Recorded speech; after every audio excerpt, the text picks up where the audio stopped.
My name is.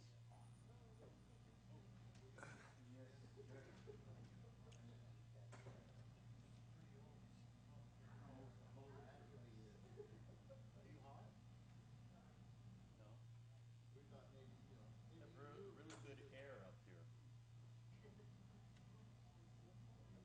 I think we're all over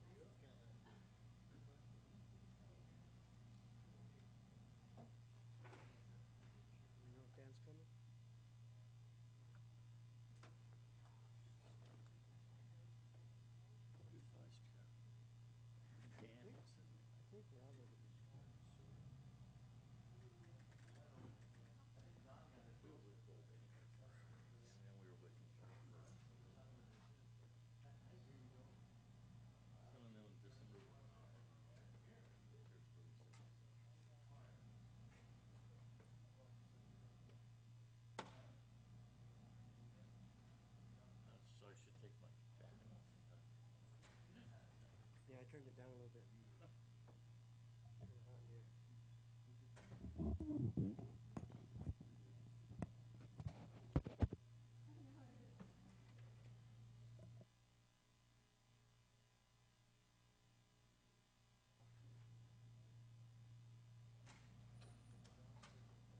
There he is.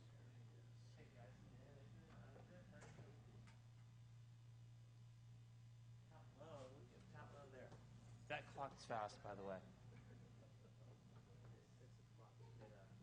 How are you? Are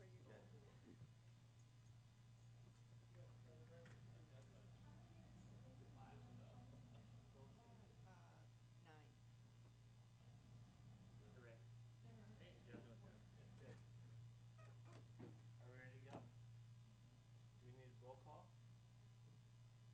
No? All right, so pledge allegiance. I pledge allegiance to the flag of the United States of America and to the republic which stands one nation under God, indivisible, with liberty and justice for all. Okay. Byron, do you have a direct report?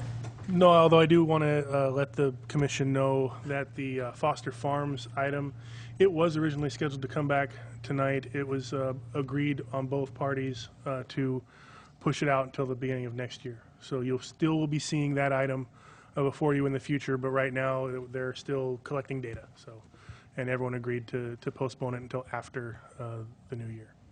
After what? After the new year, After the new year. yes. So February. January or February. And what's the status of their consultant? They hired a consultant, correct? The property owners did hire a consultant, but where staff is not involved in the data they're collecting or involved in any way. Is the data that they're collecting being communicated to you? No, it hasn't been. Are you in communication with their consultant in any way? No. Are you in communication with Foster Farms at all? Only to request data from them from time to time to keep their to make sure we're collecting their records to present to you when we come see them. When we come see you. All right. It's my understanding that the only item on the agenda tonight is the general plan. Is that right? Yes. Well, there's consent and minutes and such. But. And what, Barbara? Just the consent agenda, but yes, that's the only item in there. Okay. Well, I have a bunch of questions for you on the general plan, so do you want to go through the consent first? Okay. Is there a motion to approve the consent agenda? Mr. Chair? Yes. I need to abstain from the minutes. Okay. I need to abstain as well. Okay. I move that we approve items 1 and 2 of the consent agenda. Okay. Is there a second? Second. Okay, so there's a motion and a second, 2 abstentions to approve the consent agenda. All in favor? Aye. Aye. Aye. Okay. What was that? No, I'm just communicating that I've got the vote. I was going to say, we have public comment.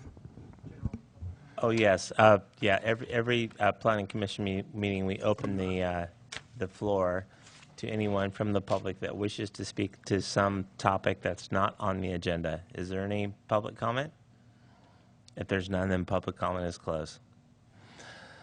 Okay, let's talk about the general plan. What I'm going to do tonight is walk you through the last 3 months or so of action on on what's been going on with the general plan. Okay. This was at the request of the commission. I'll do this basically by going through the presentations that we have been providing to the board, and you have them in your packet, along with the board reports as well as the RFP that we have sent out for completion of the general plan. I was going to say, there's no real system here.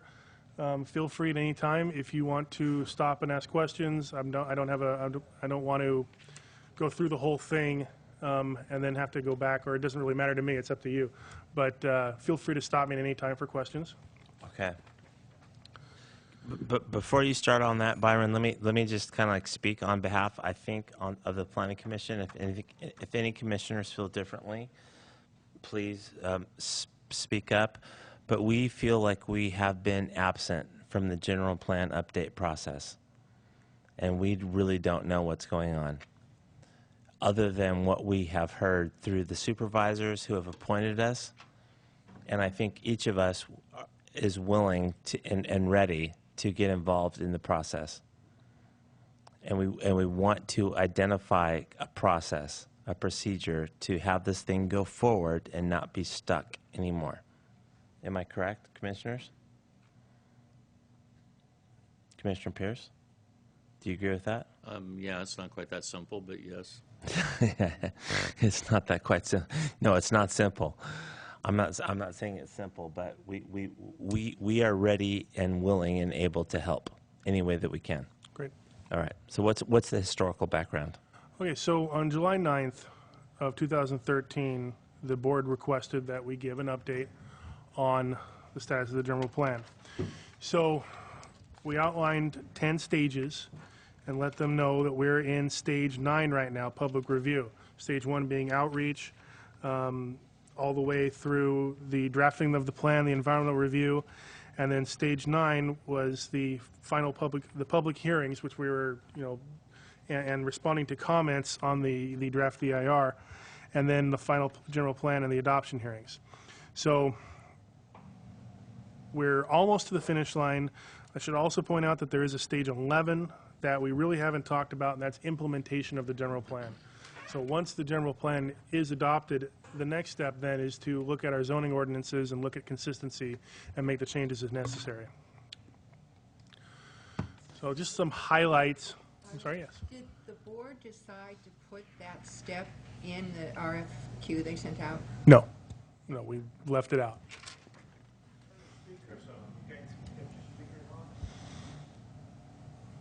Can you hear me? I can hear you now. Barbara, I don't think you have yours on. So just a few highlights. There is a detailed chronology in your packet, but 2007, a consultant was hired for public outreach. A new consultant was hired in 2008. We had GPAC hearings in 2009 through 2011. It was in 2010 the background report was prepared. 2011, alternative B selected. Also in 2011, the determination on the new community study areas were added to the alternative. The draft EIR preparation began in October 2011. In July 2012, we were directed to provide more flexibility in the language of all the documents. September 2012, the board directed that we move the level of service from C to D on the in the analysis. And then also in December 2012, we amended Mintier Harnish's contract for a second time. I'll talk a little more about that and what that meant to the whole process a little further on. So the process, we have the CEQA review process, CEQA scoping, the draft EIR, which is complete, the final EIR, which is currently underway, or was underway at July, as far as July 9th went, because we had comments. The next step would be the Planning Commission meetings, which would be a recommendation to the board to certify or not certify the EIR, and a recommendation to the board on that document itself, before going to the Board of Supervisors' final meetings, where they prepare the findings of fact, the mitigation monitoring reporting program, the decision to certify or not certify the EIR, and consider the project decision. The EIR that was prepared identified 3 levels of impacts: less than significant impacts after mitigation, and significant unavoidable impacts. I know that you're all familiar with the CEQA process. Again, this presentation was prepared for the board. The next steps will be to review and formally respond to agency and public comments, to prepare and circulate a final EIR, the Planning Commission review of the EIR, the Board of Supervisors consideration of the EIR, and then approval by the board. Okay. So in an attempt to complete the job in December, the board authorized an additional payment to the general plan consultants to complete the task of preparing the draft environmental impact report. As part of this agreement, it became staff's responsibility to do the bulk of the work in preparing the final EIR, which consisted primarily of responding to comments. We did receive approximately 45 comment letters, all of them with multiple comments, as a result of the circulation of the document. Okay. So just briefly touching on what kind of comments we got. There was concern over adequate mitigation. There was consistency conflicts with Caltrans standards. There's concerns over GHG and air modeling assumptions, both on the lack of analysis and assertions that it was overanalyzed. There was concern over policies that could lead to the loss of agriculture and open space.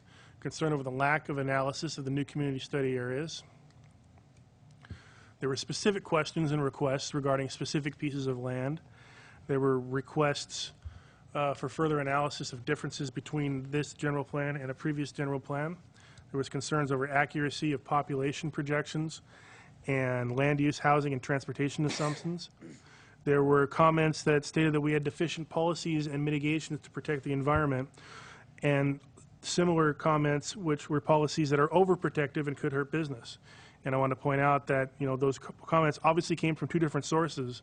They were commenting on the same policies. So the point that I was making with that is that these are complicated questions that we have to find a way to answer to not necessarily appease both sides, but when you have one side saying you did too much and the other side saying you did too little, it's difficult to find that middle of the road. Right. So, and again, I'm speaking from July. There are many requests to change the draft environmental impact report regardless of the source, but those requests likely would require recirculation of the document, which would result in additional time and cost. Now, I pointed out that county staff, because now county staff is now responsible for the comments, not the consultant, as that was part of the agreement, had changed since the direction given by the board. Notably, the resignation of the director, and the senior planner, as well as the loss of the engineer in public works who was responsible for all the traffic comments.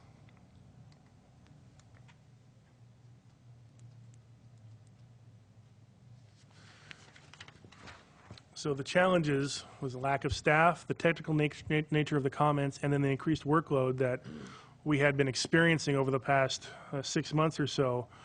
We've had some significant increases in the number of projects that we're trying to process, and for certain types of projects, specifically ones that are complicated that need to go to the Planning Commission, processing has been very slow.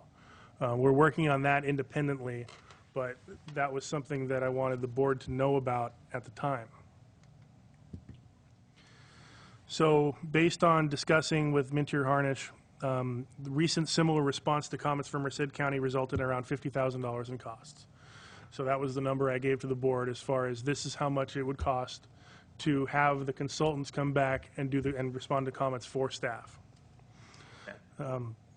I also wanted to point out that staff did not recommend hiring anyone that wasn't already involved in the general plan update to respond to the comments, but the county could contract with outside consultants to assist with staffing the planning department and assist with responding to the comments as well. It didn't necessarily have to be the same group, but I was looking for the okay from the board to start seeking help for the planning department, not just on the general plan, but for all the projects that we do.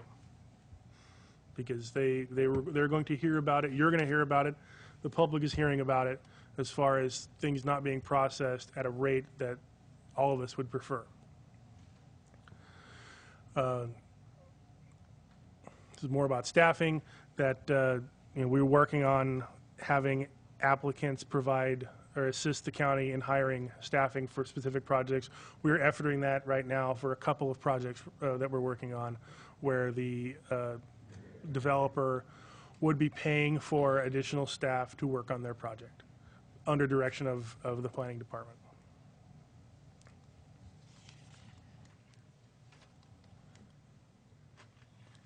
So at this time, it was at this meeting that the board directed staff to terminate the contract with Mintier Harnish and provide an estimate of the remaining budget, and to identify steps for a request for proposal, to identify a list of qualified local consultants, emphasis on the local, determine the scope of work, set a deadline, and return to the board to recommend a consultant and proposal. The recommended scope of work for the project includes revising the policy document, revising the draft environmental impact report, recirculating it if necessary, preparing the final EIR, and providing assistance to staff in writing reports, preparing findings, and assisting staff in public hearings. It was at this meeting that the board asked staff to hold off on the RFP and schedule an additional meeting, a special meeting of the board, primarily to discuss the new community study areas, as that was a main issue that continued to come up and continues to come up, and came up at that meeting. And in order to get somebody else on board, we wanted to know where we were going with the new community study areas. Okay. So at this special meeting, we covered it. We had a general plan overview, discussion of the elements, discussion of the new community study areas, discussion on the land use map, discussion about flexibility, and what the next steps were going to be. So we reported that the general plan is required, just a quick general plan overview, General Plan 101, required by state law. It's the Constitution governing future physical development in the county. It usually covers 15 to 20-year cycles. We update the housing element separately, and there's 7 mandatory elements, which are the land use element, the circulation element, housing, conservation, open space, noise, and safety. The way our draft general plan is set up, it's not, we have, I believe, 9 elements, and while they don't necessarily have the same names as the required elements, they satisfy the requirements of those 7 elements. There's also been a lot of discussion about GHG and whether analysis of greenhouse gases and whether analysis is required. While there needn't be a greenhouse gas element in the general plan, the general plan has to include an analysis of greenhouse gas reduction and sustainability pursuant to state laws, and this is covered across multiple elements of the general plan. So the main issue of that meeting, as I said, though, was the new community study areas. That is the vision of growth that the board had for the county. Do you want to accommodate some future growth in new unincorporated communities, or do you want to stick with a city-centric growth pattern? And this is a yes or no question. Are we going to continue with it or not? We left the definition of a new community flexible in order to allow proposals of a variety of project types that would generally increase development intensity above the underlying land use designation. So again, the definition of new community was not very well defined, and I'll be talking a little more about that a little further in my presentation. So land within the new community study area has been identified as potentially appropriate for more intense development for a variety of reasons, including but not limited to proximity to job centers, access to transportation, opportunities for public transit, opportunities for reducing vehicle miles traveled, fewer impacts to high-value ag land, opportunities for permanent preservation of open space, and fewer impacts to environmental resources. That's straight out of the general plan, the draft general plan. These are the locations of the new community study areas. They're located generally where development interest has taken place. Also reflect the opportunities and constraints analysis that was done as part of the background report. And then also, while there are 3 of them are new community study areas. The fourth, the area east of Fairview, where there is currently residential development on 5-acre zoning, is currently defined as agriculture. That is there not necessarily as a location for a new town or a new community, but as a place where maybe the land is being underutilized under the agricultural designation, as it is primarily 5-acre lots, 5-acre ranchettes. And you know, the question is, do we want to consider increasing the density in that area? So that's why that location was chosen as well.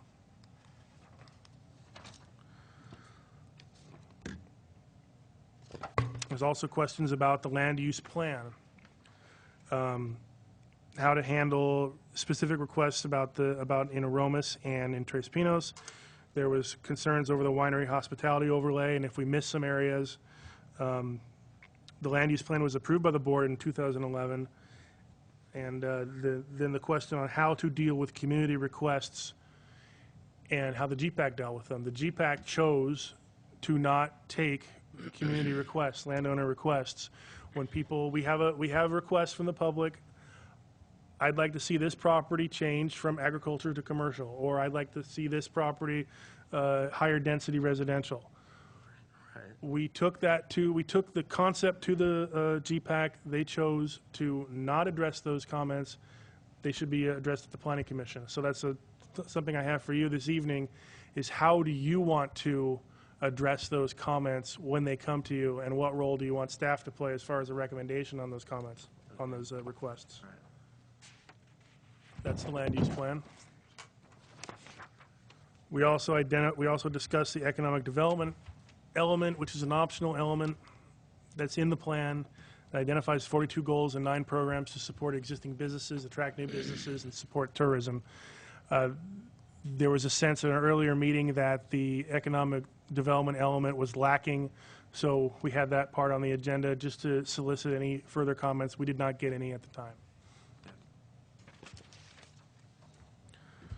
Other items include the flexibility in the language. I wanted to point out that we can't simply change all of the shalls in the document to should. You know, I understand, we understand why flexibility is desired, but some items are dictated by state law. Others are for mitigation purposes, although the board may choose not to mitigate. That's part of the EIR process, is to understand that this is a significant impact, and to have a statement of overriding considerations that says that we understand there's an impact. We think that the benefits of this policy outweighs the impacts to the environment.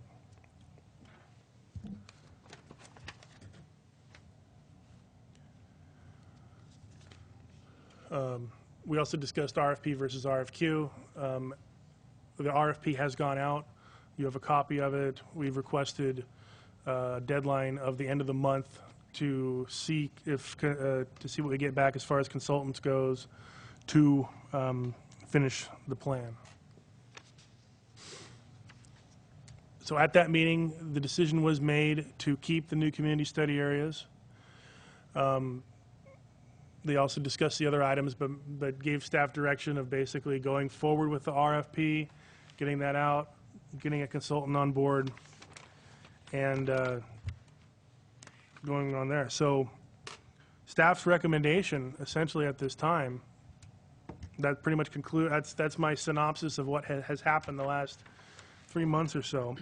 Staff's recommendation is to continue on with the path we're doing with getting a consultant on board, and then potentially having a joint meeting with the Board of Supervisors with the consultant present.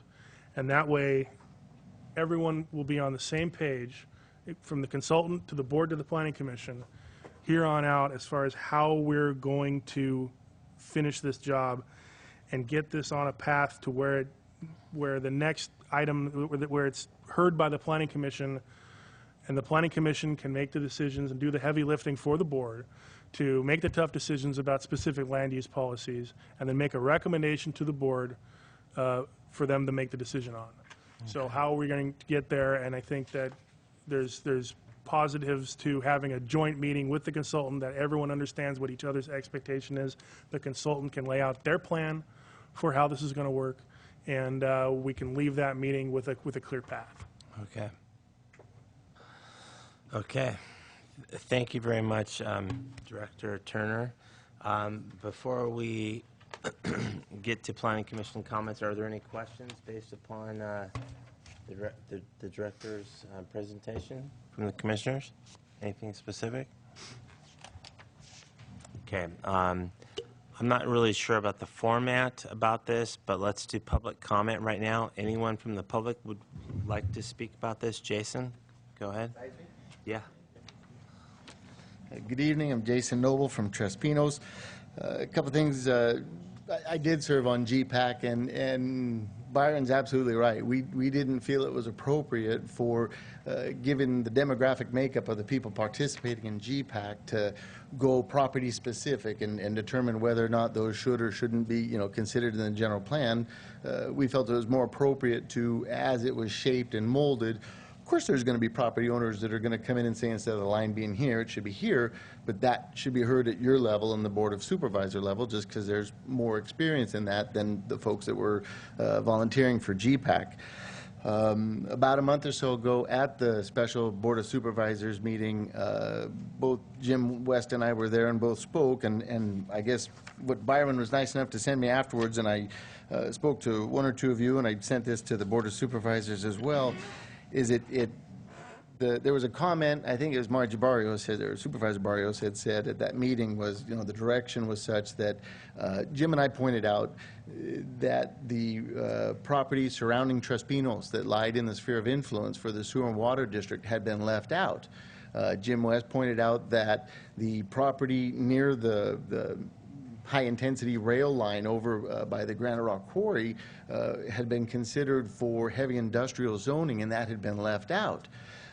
So at that time, and Byron pointed out on this, that those were other areas that were brought in consideration, but it was when Byron was nice enough to email me the April 26th decision and mapping that was basically what GPAC had brought to Planning Commission. Planning Commission had made changes and revisions and brought to the Board of Supervisors, that the map and the direction that was given to the consultant to move forward included Trespinos, included Aromas, and I think that was just an oversight. That so in the direction of continuing with the IR, that those were areas that were already determined to be studied. The only other comment I bring in tonight is I ran into Dave Brigantino, and Dave looked at the map and had the comment that perhaps the wine and tourism area should be considered as a county-wide overlay. The only reason he made that point was he was about to leave and go show property to folks that were looking for places to grow grapes, and he felt that, for example, the Blackburns out in the northern part of the county, they've got over 500 acres out there. They're not in it. Across the street, and Mr. Zanger brought up at the supervisors meeting that they've got several hundred acres of grapes, and they're not in it. So if the intent is to provide benefit or, encourage these things in our county, perhaps it should just be an overlay county-wide rather than by specific areas. Thank you. Thank you, Jason. Anyone else? Mr. West. I like the map up here because I want to show you that little dark area. That's granite rocks. Now we own the whole top of it. That little black area, the darkened area, that's our heavy industrial property, All right. which constitutes about 250 of the 1,000 acres that we own out there. And we don't own, what I'm talking about is from that one to the end of the county line on Quarry Road, either side. It's about a mile plus or minus. And it's on both sides of the Union Pacific Railroad. I think it should be done heavy industrial. Now, we own, first place is, when you take a train from Seattle to San Diego, the only part of San Benito County you come into is through our quarry, and then on that mile or so from our quarry main gate to Rogie Lane at the end of the county line. That's the end of it. Inside our quarry, there's 4 lines. 2 are main line for Union Pacific, 2 are our own spurs.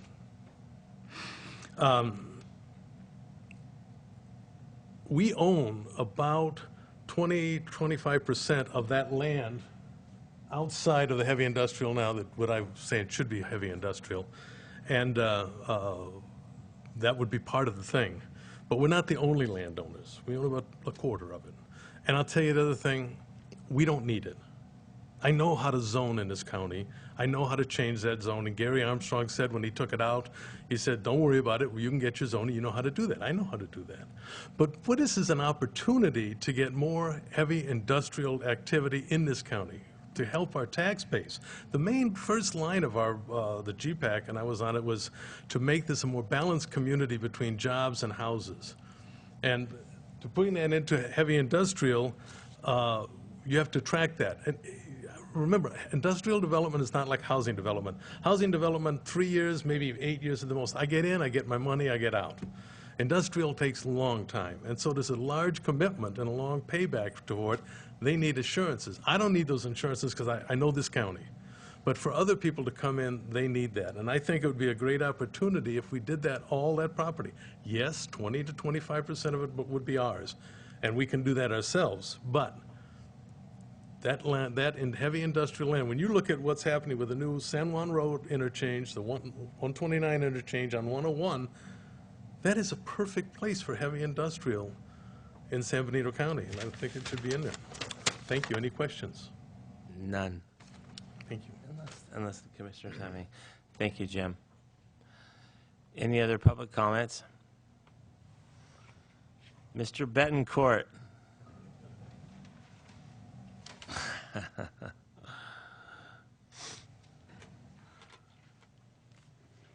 I guess I got more of a comment than anything else, as I used to sit up there and I thought I was going to be part of the general plan update, because when it first came up, it was supposed to be done, I believe, in 3 years, wasn't it, Dan?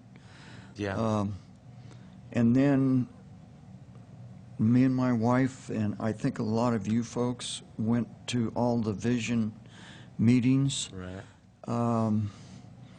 Then I went to the GPAC meetings, and boy, that I really felt sorry for those, because they never got any direction until Pat was on the supervisor then, and she came to the meetings and how can I say, lit a fire in the staff to, and I can't blame this staff now at all. But my comment is, did we lose all of those meetings that we had at the different areas? And also the GPAC people? I mean, they spent a lot of time going to meetings and giving ideas, good and bad. Right. And now people are making comments. Are they different than what those folks came up earlier? Yeah, Maybe no, a little bit. I don't know. No, my hope would be that none of those comments and none of the time and the energy that you guys invested into those meetings and participating in that process was wasted on anything. That will all be factored in. I think, and we'll get to this in a second, I think what we're suffering from right now is process and procedure. We need to come up with a procedure to deal with all that. But in answer to your question, all of the time that you and your wife and everyone else and Robbie and everyone else that spent at those meetings, that was not wasted. Yeah. It was very, very valuable, and it was very appreciated by the County of San Benito. Yeah. Well, thanks for saying that, because I believe the Board of Supervisors haven't said thank you to those folks, because Well, they should. They should. And yes. they should, and they will. And they will hopefully through us, because we are the Planning Commission. We're going to review this thing called the General Plan. And I can tell you, on behalf of this entire commission, I can tell you that your participation and all of your input is very valuable, Okay. extremely valuable. And Thank thank you. you for it. Get there and get it done. We will. We'll try. We'll try our best. Okay, any other public comments? Okay, public comment is closed. Director Turner? Here's what I think needs to happen. As I just mentioned to former Commissioner Betancourt, I think this process, and when I say process, I mean the general plan update process, I think it has suffered in the past, and I think it is suffering now from a lack of definitive procedural process. I think we need to come up with some milestones and some idea as to where we want to be. I'm not exactly sure how the whole process has leapfrogged over the Planning Commission in the past, but it has. And when we're talking about individualized kind of specific land use ideas like Mr. West identified, we're not even close to talking about what type, with all due respect, Jim, with all due respect, but we're not even close to talking about what should certain areas of the county look like right now. We're not even there. We need instead to identify a process whereby the county comes up with a preliminary plan, and then the Planning Commission reviews that, and then we talk about that. And we have a new consultant coming on board, correct, Byron? Hopefully. Hopefully, it's out for RFP. It's out for, yeah, it's out It's for out for RFP. RFP, right? Yeah, at the end of the month, I hope to have a stack of proposals to sift through and then make a recommendation to the board on. Okay. So this is what I would propose to the commission that I'm eager to hear from all of you.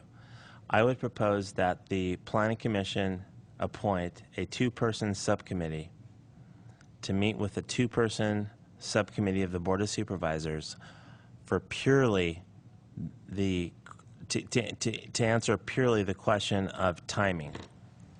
When is it that we want to have a general plan done? Do we want to have it be done a year from now?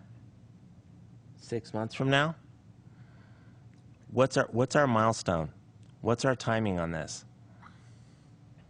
And once that subcommittee, and Commissioner Lowe and I served on a committee like this in the past, and we did pretty well when we did that. When that subcommittee then comes up with these dates and these milestones, then we can hit them. They're going to be targets. We can say, like, by December 1st, we want to be here.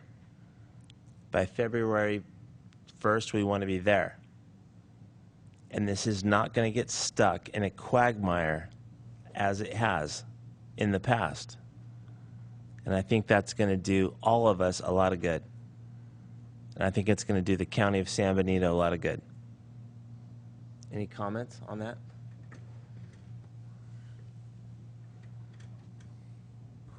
Chair, the frustration, I think, for everybody with this whole, Turn your mic on, Pat. can you hear me? I think it's on this thing here. You have to turn that thing on. We're all back here. Okay, is that better? It's on the meter now? Okay. The problem for everybody, I think, is the frustration of too many hands getting involved too soon in the process. And it's 1 minute we're here, and then the next minute we're over here, and there's no clear direction. I think what you said is absolutely true. But how do we pull it all back in until we actually get a new consultant, or at least know who's going to, I think your idea is good, but I think at this point it might be a little premature, because I don't think the board has an idea yet. And until we know who the consultant's going to be and what their idea is, I think maybe the timing for that would be when the consultant comes on board, because I think there has to be clear direction given to the consultant. And what's happened so far in the process is that decisions have gone directly to the Board of Supervisors. And so many things have gotten changed from what the GPAC committee said because the board has made that decision without having the input of the public. And I think that taints the process a little bit. Okay. All right. And I do think what Mr. West said about we need to look at where we want industrial right now, or we need to give that direction to the consultants, because that won't happen by accident. And job-to-housing balance has got to be key in this general plan. Oh, for sure. For sure. Okay. Thank you, Commissioner Lowe. Any other commissioners have any comments? Yes. Commissioner Pierce, yes. Some of those ideas actually have been brought forward, and there are industrial and other commercial areas, and the balance is in there. It's just that, and I went to many of the GPAC meetings and sat in and tried to stay up to speed on this ahead of time as a Parks Commissioner. So, because we were doing a master plan at the time, and we had to blend in because this was going to be done so quickly. So I sat in on those. Anyway, there's been many elements that are involved in it. I think part of the problem was the consultants sort of got the idea that actually GPAC was running the show instead of the Planning Commission at that time. That was my impression. Okay, so they were looking to GPAC for the main forces. And so you had a group of a whole bunch of people coming in with these concerns, and they tried to exercise those and did the best they could, given all of the different direction they were given. And then later on, yeah, like the LOS, when the level of service for intersections changed, that extended the time, and everything affects the EIR. You know that, Pat. And I think part of the problem was the direction wasn't coming from here. You know, we're the people that should be looking at that, looking at the balance and looking at other areas. But now we're so far along, and I think your timing idea is good, but I think it's a little premature too, because all of these elements are in place. There's probably discussion that needs to be taken on new community areas and other stuff, so there's a dialogue, so there's an understanding, because these lines on the map, actually, the new community areas, for instance, were only put there because they were sort of excluding all of the areas of non-growth, slippage, floodplains, 30% grade, all of that. And so they were looking to areas that would say, okay, generally these areas were, probably would be maybe one of the first, but it didn't mean they were given any priority whatsoever. It didn't mean it was circumventing the process whatsoever. Whether you were right outside that line or right inside that line, you were still going to do all of the same amount of work in order to get the project in. And I don't understand where, unless it's just misinformation, where this idea came from that they were given so much weight. So I think part of that is probably because we didn't have open communication discussion on this level, so the public could sit in and sort of reinterpret with staff and everything, so there was this understanding. I think that will cure part of it. And when they kept going back with LOS, and then they're talking about new study areas, and then the whole bit about cattle in the county and the environmental greenhouse gas impact, I think they just got fed up with the consultants and said, okay, take a hike. I would be interested to see what, and the supervisors are going to be hating me if they're watching this on TV right now, but I would be interested to see what would happen and what the cost would be if we took this back to Harnish and said, okay, how much for you guys to fix this? Because it's got to be cheaper taking it to them than any new consultant. And the other thing is why would a new consultant want to come in and try to work something out and assume the liability of the old unit and all of the old stuff that's there already? Right. Okay?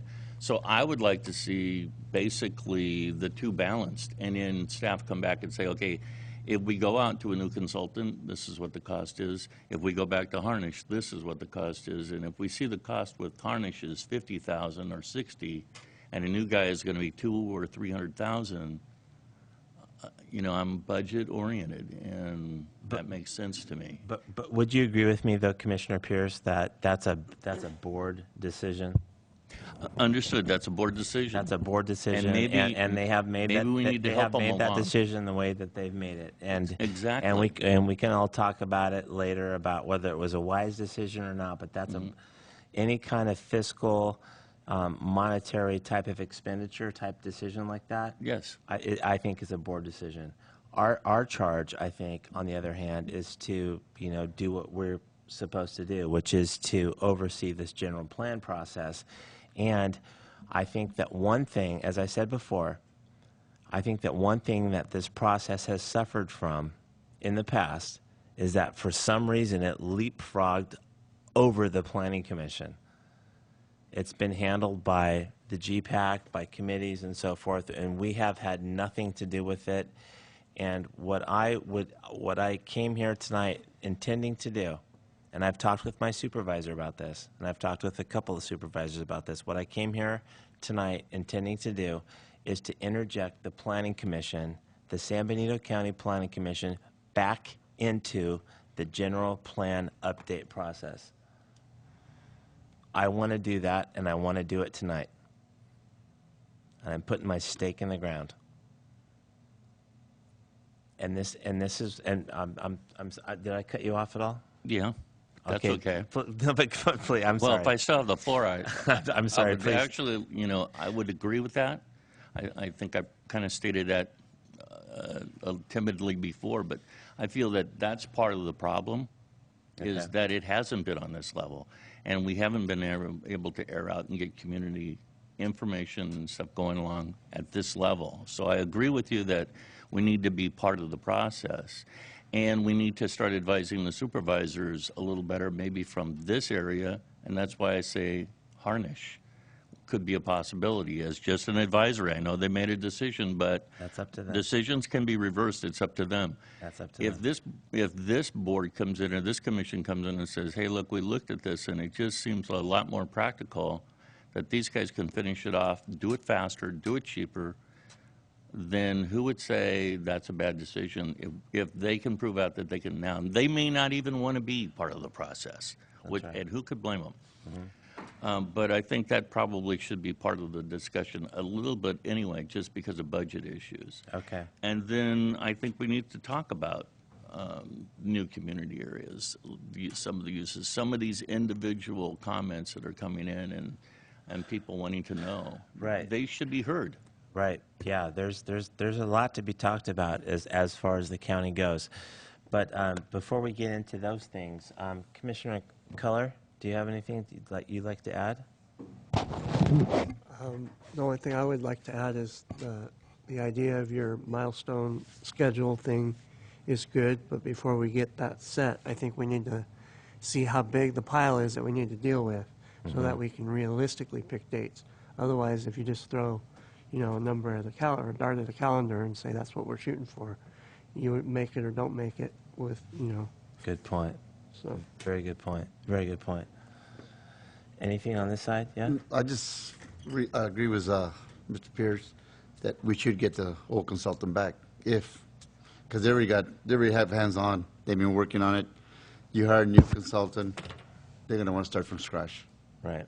Right. And it's all back against the drawing board. Right. Yeah, exactly. Commissioner Lowe, anything further? Well, I believe, with all due respect to my colleagues, that I agree with everything that's been said, but I think that that's part of the problem. The Planning Commission wasn't involved in some of these decisions to begin with, because once it's gone to the board and the board's made a decision, it's hard for them to step back and change that decision. That's right. That's right. Okay, so we have a consensus that Director Turner, it seems to me as if, I don't know if you heard things differently, but it seems to me that we have a consensus that the process has suffered in the past from the lack of Planning Commission involvement. And it also sounds to me as if this commission wants to be more involved going forward. So therefore, the question becomes, what does that involvement look like? Here's what I propose. I propose that every month when we meet and the director gives his director's comments, at the beginning of the agenda, part of those comments include mandatory general plan update. Like, what have you heard? What are you working on? What's going on? Just give us an update as to the general plan process from your perspective. And as a footnote to that, by the way, as regards, picking a consultant and should we stay with the consultant that we had and so forth, those are all board decisions. That's all financial, monetary decisions. We don't have any power over that. As strong as that sentiment might be, I'm not trying to discredit that. I have my own opinions about that, but that's all board stuff. That's not what we do. We're charged instead to try to oversee this general plan update process. As regards the process itself and these milestones that I mentioned, from my perspective, it's a procedural matter right now. It's just a matter of coming up with a framework. I don't want to talk about whether this corner should be industrial and this corner should be commercial. Well, I do want to talk about that at some point, but we're not even close to that right now. Instead, I think where we are right now is just a time frame. When do we want to have this process done? Byron, let me ask you this. This is a straight question. Has the board identified when they want the general plan to be completed by? Not anymore, because we don't have the pieces in place to determine when it could possibly be done. I will tell you that they have directed me to have a standing agenda item on the board as of next Tuesday, and every board meeting I've been directed to give a general plan update to them. Kind of like what I just said. Yeah. Okay. So there are two items. There's actually two items I should point That's out that are on the board on Tuesday. One is an update, which will consist of pretty much of what went on here tonight, is what I'll let them know. And then the second item is the committee and whether they want to appoint a committee at this time or wait. So both of those items, I can convey the direction of this commission to the board, but both those items are going to be on Tuesday's agenda. Okay. Mr. Chair? Yes. Can I ask a question? Yes, absolutely. Commissioner Lowe. On the committee, what kind of committee are you talking about, Byron? A general plan ad hoc committee to essentially keep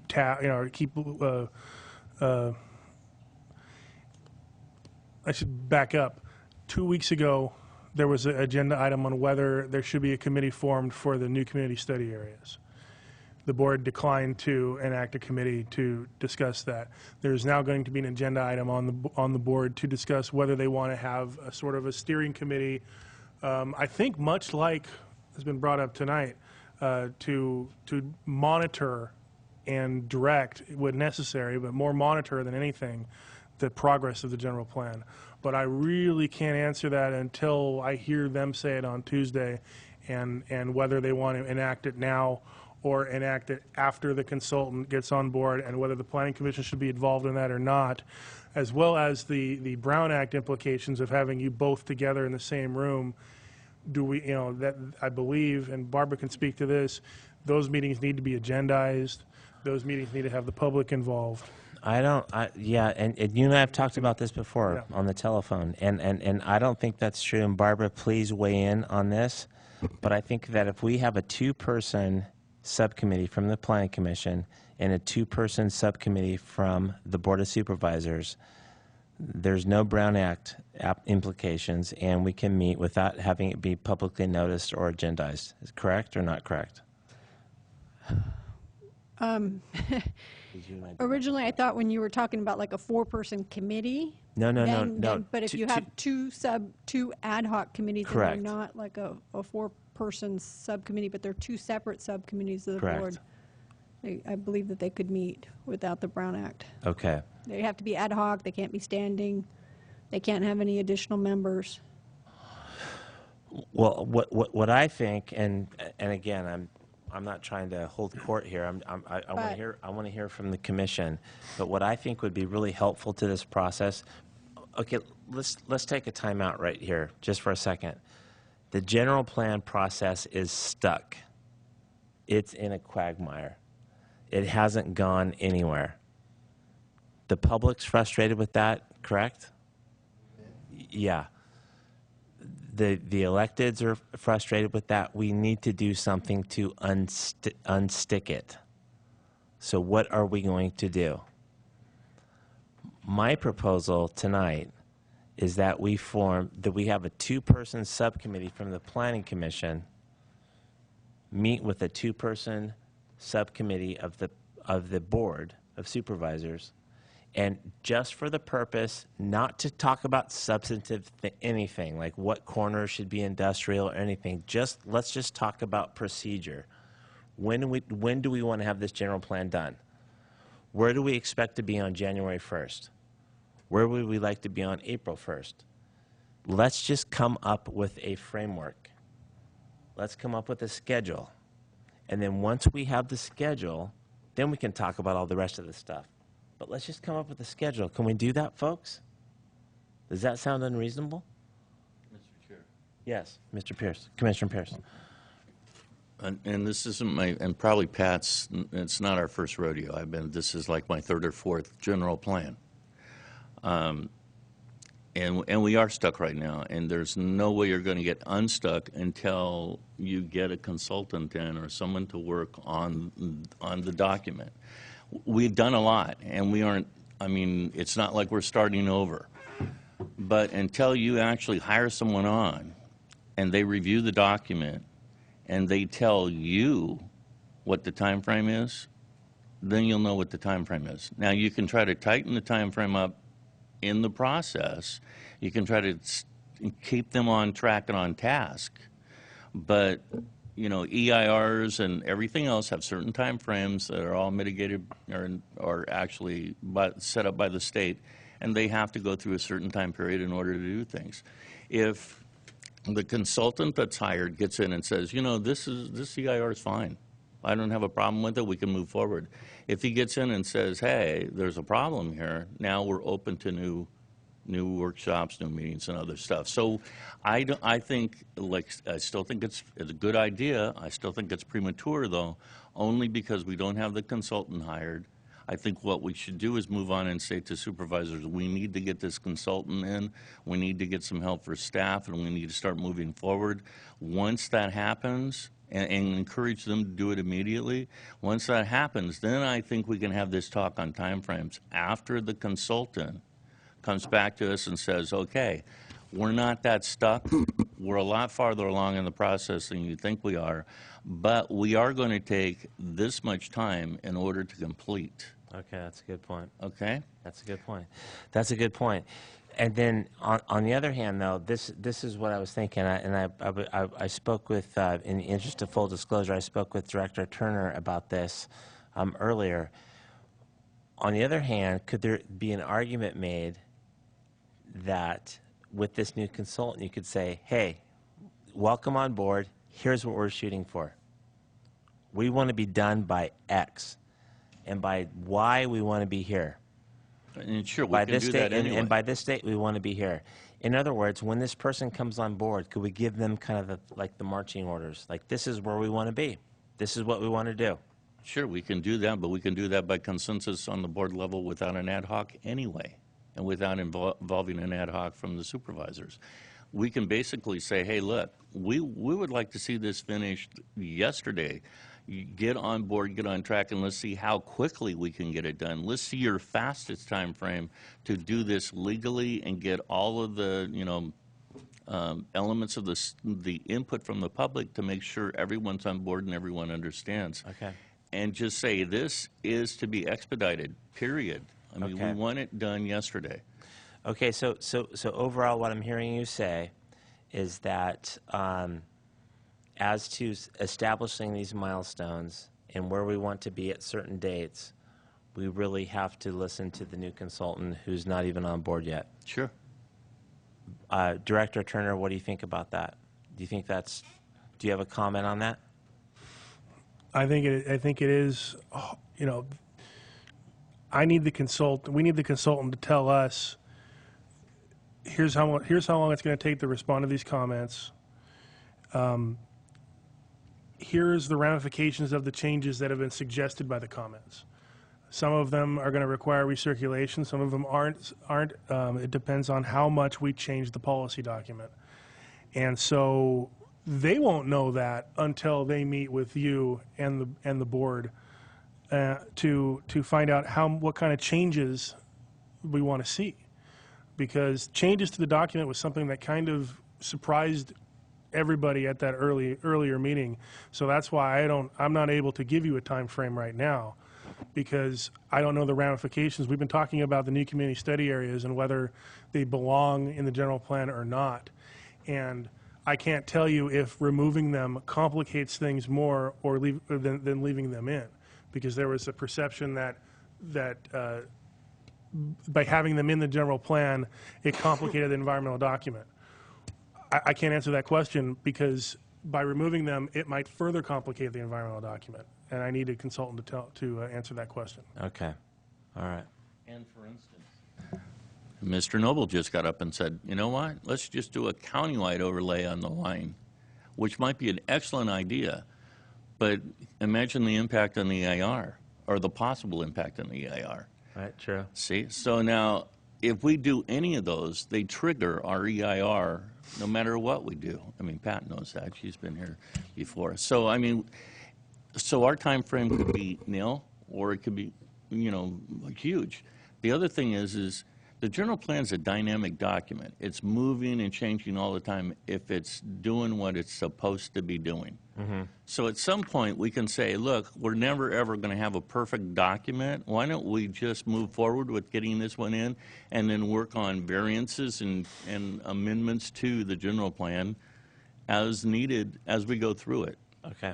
Okay, so if we see that we messed up on the wine trail, but it's going to have too big of an impact, and somebody comes in later and wants to change it and lay it across the whole, then we can work on that at the time after we've completed our general plan, after we have all the new industrial zoning available so people can get in and start doing business and, you know, manufacturing and everything else that's good, that's what we're trying to do. Then, you know, we can get the document done immediately and we can work on amendments later. Okay. If it has to come to that. Okay. Commissioner Culler, anything? Yeah. Anything from you guys? Yeah, I think Someone tell All me right, that. so and this is the only thing on our agenda tonight.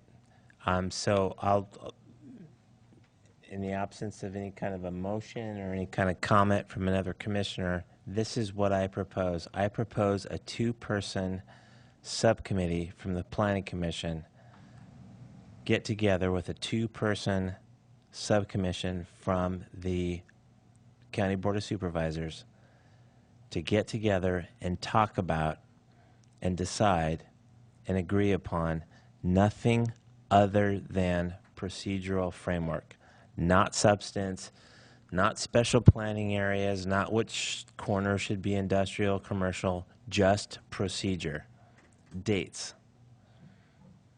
And Commissioner Pierce's comments are well taken, that we have to be kind of informed by the consultant as to when these things are possible. I get that. But by the same token, this thing cannot go back into the ether as it has been and just get lost in some kind of quagmire. The public expects better from us, and we can deliver that. But the only way you deliver that is to say, okay, here's what we're going to do. And this is when we're going to do it.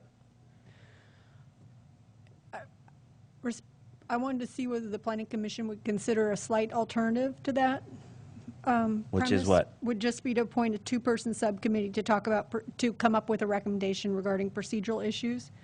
I don't know whether the board will appoint a subcommittee, but if they don't appoint a subcommittee, the subcommittee of the Planning Commission should still investigate that research and come up with a recommendation True. regarding timelines. True. And also, I don't know whether the board is going to want to do a subcommittee, but the subcommittee of the Planning Commission could still talk to, you know, a board member or two, or who's Absolutely. interested, and the planning director and Absolutely. the new consultant, et cetera, and they could do their research and then come back with a recommendation without making it tied to the Board of Supervisors subcommittee, which they may not want to do, and they may not want to have it that formal.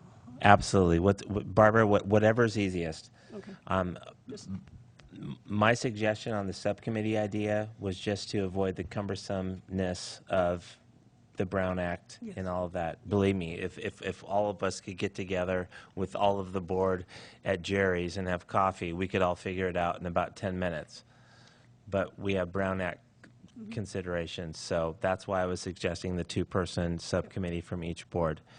And my understanding is that the board already has a subcommittee kind of designated as regards general plan. I recently asked for clarification, and there is no current subcommittee of the board regarding the general plan, no official current subcommittee. Officially designated. Right. Yeah. So whatever. If the board doesn't want to do that, that's fine. But I don't even really care so much like which two people of us does it. We just need to get a framework. We just need to get a program. And We this- have to get a schedule. And This thing has been lost in the ether because there is no program. right. There's And no schedule. This whole thing has suffered from the lack of a schedule. Let's do that. We can do that, right? We're smart people. We can do that. I think when you look at the schedule, it'd be interesting to see what the consultant says, so I think you have to build in time to hear what the consultant says, and then for the planning commission to make determinations about what it would like to see as far as changes in the general plan, but I think you might also have to figure a worst-case scenario that you're going back to the very beginning. Well, to that's do it. fine, and that gets back to Commissioner Pierce's point As that far you as, have to whether we be need you more have to be scoping and a informed. draft EIR. No, I get that. You have to be informed by the consultant's perspective, but let's have that be on the schedule. So the answer to the RFP is going to be when, Byron. When are we going to have a consultant? A month from now? The RFPs are due back by the end of the month, and then we'll have to look at them, rank them, and interview the proposals and discuss it with them. Like I said before, I don't know what we're going to get back. So I have a hard time putting a timeline on it, but I certainly would agendize it for the next Planning Commission meeting to let you know how close we are to hiring a consultant. We may be hiring one at that point. Probably, end of October, I would anticipate, if we get the right consultant applying for the job. End of October. At the end of October, no one's going to hold you to this, obviously, but at the end of October, we will have a new consultant for the general plan. I expect to have a recommendation for the board on which consultant for them to choose by the end of October. Okay. So county council, that's my point. So that can go on our schedule. End of October, new consultant. Right. November 1, timeline identified. December 1st, this happens. January 1st, this happens. But let's set up some milestones. Let's get a program going. And let's have you, Director Turner, let's have you report to the Planning Commission on how that's going. And let's not have the Planning Commission be like irrelevant in this process any longer, because I think that's where some of the problems occurred in the past. And unless I'm reading this commission wrong, and I don't think I am, we all want to have a part of that and if going forward, correct? So let's do that. Figuring you have talking about a dual meeting of supervisors and the full board and the full commission together. Yes. So why not talk about doing that, 7 to 10 days after the consultant's hired? Yeah, as soon as Special meeting. we could, yes, in a special meeting. So now you have your first time frame element, and we're going to get together as a group. There can be consensus building not only between the board and the commission, but also, like Byron's saying, with the consultant. Really? I'm surprised. And just like Byron was suggesting before, and so that's our first time frame element, our timeline, and then after the consultant, and we put what we want to him, he comes back to us, then we can start laying out that time frame Okay. and saying, okay, because there is a complete possibility that that document I've been reading that's this thick might be thrown out completely, and we might have to start over, Could be. okay? Could be. So, and we don't really know. That's right. Okay, hopefully no. And hopefully all this work that's been done, we can still utilize. So let me ask you this, Commissioner Pierce, because I think this is a little bit of a point of clarification. Are you wanting or suggesting that it should be a joint meeting between the full Planning Commission and the full Board of Supervisors, or would you be comfortable with a two-person subcommittee of the Planning Commission meeting with a two-person subcommittee of the board? I think to accomplish what you just said. Yeah, and I think at this point in time, and with this being as big a quagmire as it is right now, I think it's got to be a full board and a full commission. All right. If this was moving along smoothly and surely, an ad hoc would be awesome. Okay. There wouldn't be a need. But right now, it's almost like you need to have everyone in the room all at the same time hearing the same message. Okay. Well, can I press pause on you right now? Let's just find out that, because that's kind of a big deal for you, for County Council, and for you, Director Turner, correct? If you want to have a full meeting between the Planning Commission and the Board of Supervisors as opposed to a subcommittee deal. So let's find out from the Planning Commission. How do you feel about that? Subcommittee or full board, full Planning Commission? Commissioner Lowe.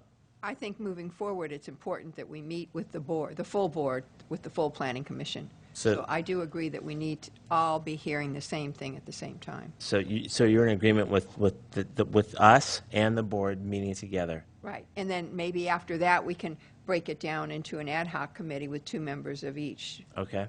I agree with her. Okay. Commissioner Culler? How do you feel about it? I don't know if I see a benefit of one over the other, really. To me, it seems like if we meet full board, full commission, I don't know, it's going to be, again, a Clayton session, and I don't know how much is going to get done. Okay. It's going to be a lot of talking, but Okay. I like the idea of 2 and 2 and get something done, but Okay. I guess I go with whatever the commission decides. And Commissioner Pierce, we know it was his kind of motion, so to speak. So as far as I'm concerned, yeah, great. Let's do that. I'll tell you one thing I like about Commissioner Pierce's suggestion is I think it sends the right message to the public. That we're serious about getting this thing off the dime. That we're serious about the fact that it has been stuck and we're willing to do something about it. And the full Planning Commission is going to meet with the full Board of Supervisors with the new consultant, and we're going to come up with milestones, and we're going to come up with timelines, and we're going to get this thing done. I think that pass sends that message on to the board on Tuesday. I think that sends a great message. You tell us what the board thinks about that. But it sounds like this commission's willing to do that, correct? All right. Can I amend that? Yeah, for sure. Okay. The amendment I'd like to have is this is not at the convenience of the board or the commission as far as time, but at the convenience of the public. So I would say, not a Tuesday regular board meeting, but an evening meeting so the public can show up, or if we have to, and everyone's going to kill me for this, but a weekend. So we can make sure that if the public wants to be here, we're putting it at a time frame so they can be here if they want to be here. That's great. That's great. Okay. And can I amend that? Sure. I would amend Commissioner Pierce's comments by saying this, that not only should it be convenient for the public, but the public should be made aware of the fact that we are not going to talk about which corner should be industrial and which corner should be commercial. We're going to be talking purely about procedure and timelines and milestones and what we hope to accomplish during the relevant time frame. And anything they want to talk about during that time frame is fine, But that's the sole purpose for this meeting, is coming up with a time frame to accomplish this process, which is called the general planned update. That's why we want to get together. Mr. Chair, Yes, Commissioner Lowe. maybe we're looking at this a little backwards at this point. How Because so? we started at one point and it's evolving. Maybe what we should do at this meeting is have the consultant come before us with a specific timeline of what's realistic and what they can do. And then we can give our input at that time, if we think maybe that's too long, maybe that.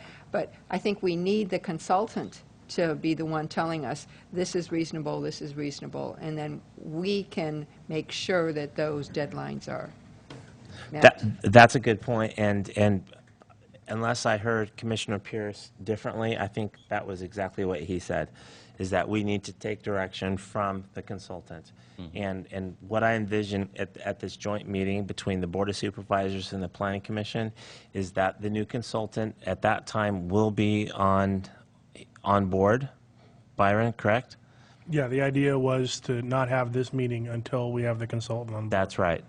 So my vision, which I think kind of incorporates both of what you're saying, is that there's the Board of Supervisors, there's the Planning Commission, there's the new consultant, and he is prepared, he or she, sorry to be sexist, he or she is prepared to say, here's what we need to do, and here's how long I think it's going to take. And then during that meeting, then we come up with those milestones. Right. I was ready to set them tonight until I heard from Commissioner Pierce and so forth. I was ready to say, like, okay, December 1, we need to be here. You know, February 1st, we need to be there. I'm tired of this quagmire stuff. But after listening to you guys, I think, like, all right, let's get the new consultant on board. Let's hear what he or she has to say, and let's come up with some targets. And then let's hit those targets. So the time frame wise, are we talking about second week in December? Since you want time frames, we'll give you time frames, okay? Yeah, we're looking at November or December. We're looking at having this meeting by the end of the year. I think everyone's open to having that meeting as soon as possible after the consultant comes on. And so it would be a special meeting and agendized appropriately, whatever the requirements are. So we're not talking about a regular meeting of either of the two. Right. So it can be any day of the week or any evening.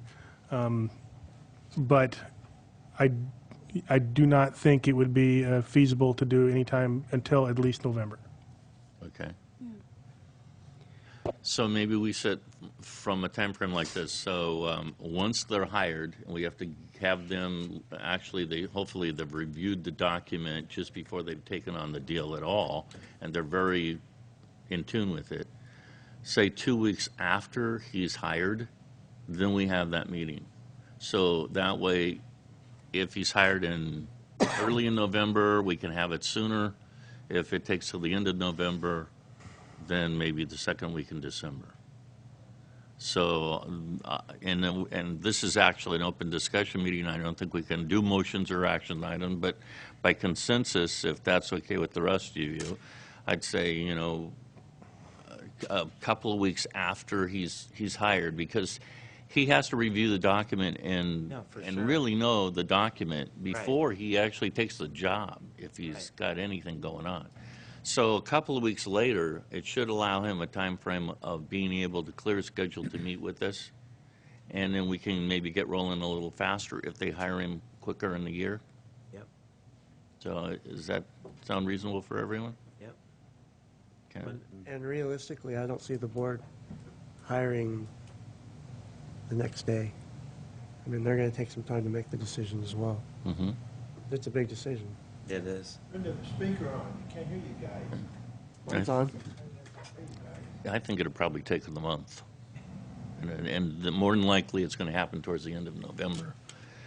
And then 2 weeks later, be second week of December, and we can have a special meeting of everyone. But as long as they're alerted, the board's alerted, they can kind of try to set their schedules up ahead of time too, and you can as well, and everyone can be prepared going into this.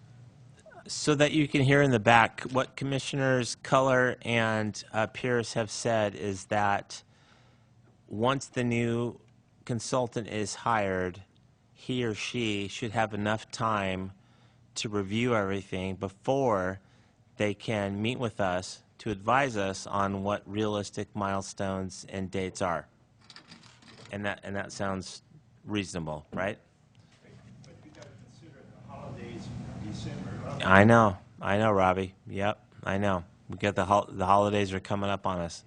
I don't think you're gonna get this I going. suggest you come to the microphone, please. Sorry. So I can say it. So this is Robbie Scatini, and he's saying that we need to be cognizant of the holiday schedule, and that's true. That's true. Correct. But on the other hand, though, we have to get this thing off the dime. We got to get this thing moving. Right? We can all agree on that. Okay, let's do it. Familiarity with the document as it stands right now is going to be something that we're going to be looking at when we talk to the consultants. And I don't know how you could possibly even make a bid on the project without reviewing the document also. So, I mean, I expect that, we're not going to hire someone who comes in and asks the question, so where are you at with your general plan? So, meaning that, therefore, we have to build in some time for that. Well, no, I'm that saying review that period? 2 Ready to weeks go. should be enough, because by the time that they're hired, they should be familiar with the document as part of their research in order to right. attempt to get the job. Okay, right. And we'll be asking that question as we sit down with them. Okay. How familiar are you with the document? How much time do you need? Well, And if they say we need till next spring before we get, well then, I don't think that's who the consultant we're looking for. Okay, well, why don't we do this then? I'll make the motion. I know it's bad form for a chair to make the motion, but I would make a motion that the Director of Building and Planning be directed to advise the Board of Supervisors that the San Bernardino County Planning Commission would like to meet with the board once the new general plan consultant has been retained. And we would like that meeting to be on a date that makes the most sense for the consultant and the board and the commission relative to the review of documents and everything else that needs to happen. But the purpose of that meeting, this is my continued motion, but the purpose of that meeting would be for scheduling purposes only, not substantive. We don't want to talk about special plan areas and industrial and commercial, scheduling only. What is our timeline as a county to complete the general plan process? That is what we want to have a meeting about. That's my motion. Is there a second? Second. All in favor? Aye. Aye. Aye. So there you go. If I could ask a question about procedure. Does the Planning Commission envision a future joint meeting with the Board of Supervisors to determine the elements of the general plan that may need to change, such as, parcels that are going in or any specific things, or is that going to be decided more at the Planning Commission level with a recommendation to the board? Or do you envision? Is that a serious question? Yeah. Can I speak to that? Yeah, go ahead, Okay. Commissioner Pierce. I think there's going to be lots of meetings on that stuff. Okay, I think that actually it should be between the consultant and the planning commission level so we can move through it, get it done, and then pass it along to the supervisors. Actually, that's the real heat and the meat of the document, and that's why we're here, to take the heat. So I think we need to discuss with them and the public, and then pass along to the supervisors our recommendations. Because if we involve the whole process, it's just going to bog everything down. Yeah. Commissioner Fuller, any comment on that? So again, to reframe County Council's question, to what extent do we, as the Planning Commission commissioners, envision joint conversations with the Board of Supervisors regarding individual land use decisions. Commissioner Culler. I think that's our job. Okay. I think that the best process is for us to hold our own hearings without the board involved and then pass it on, our recommendations on to the board. Okay. I agree with that. Okay. So does that answer your question, Barbara? Yes, It sounds like the Planning Commission is ready, willing, and able to have those kinds of discussions, and we will do. I think Commissioner Pierce said it. I think we will do the heavy lifting. Okay. And but that's not to hold the board out. I mean, if they ever want to talk with us, or if they ever want to have a joint meeting with us about anything, we can obviously we'll be available. But I think we are willing to do the heavy lifting on the land use decisions. Correct? Okay. We're ready. Let's go. Okay. Anything else? I think that's all we were here to discuss and talk about, and I will pass on to the board on Tuesday what we discussed at this meeting and the commission's recommendation. Let's get a program. Let's get a calendar. Let's get some timelines. Let's get this done. Okay. Any planning commissioner comments? Nothing? Okay. Is there a motion to adjourn? Yeah, I'd want to act like Jim West here, and I ask that we adjourn. Second. There's a motion to adjourn in a second. All in favor? Aye. Aye. Thank you all for coming tonight.